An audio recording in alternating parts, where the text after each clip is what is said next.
Ca. Đứng cứ dặn chân ra thế. Kéo con ngã mà võng con rồi.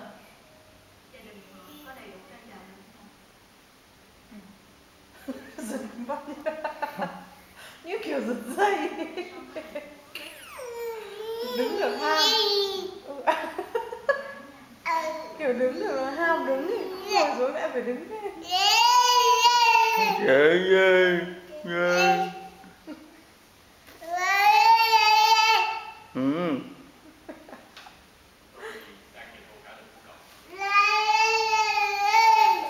Đi vào không bẩn.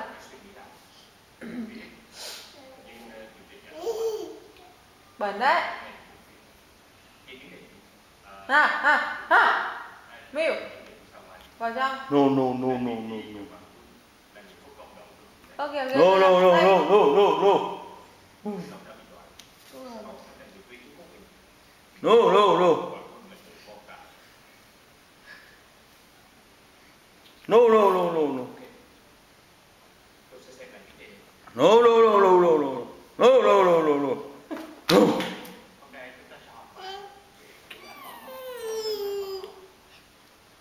Miu.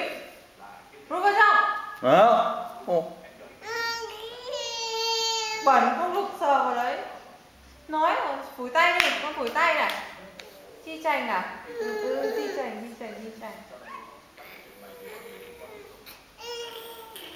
Con vịt nó kêu nào con? Vịt nó kêu nào? Con vịt nó kêu nào?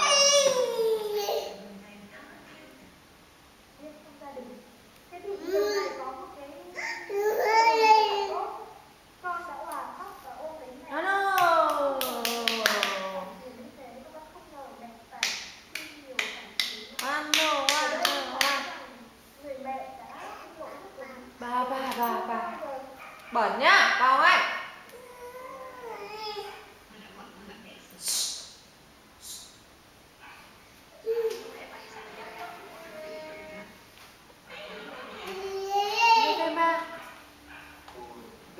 Ba anh Sâm.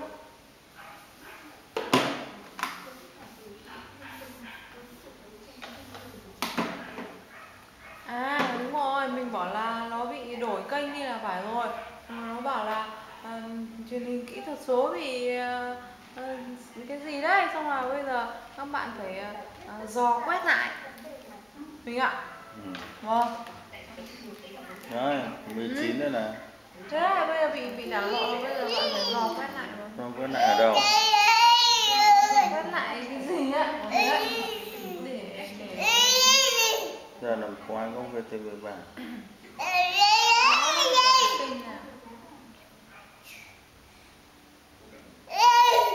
Đây. Đâu? Không biết là chỗ nào.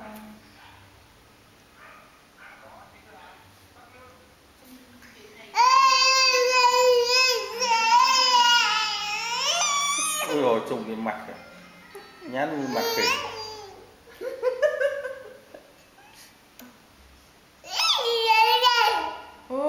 Rồi. Đây.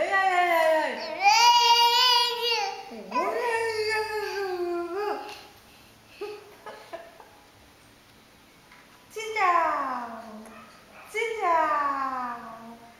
chào. Ôi thương quá cô. Con vịt nó kêu như nào? Thôi rồi. Con vịt kêu nào con? Vịt kêu nào con? Con muốn cho mổ đi.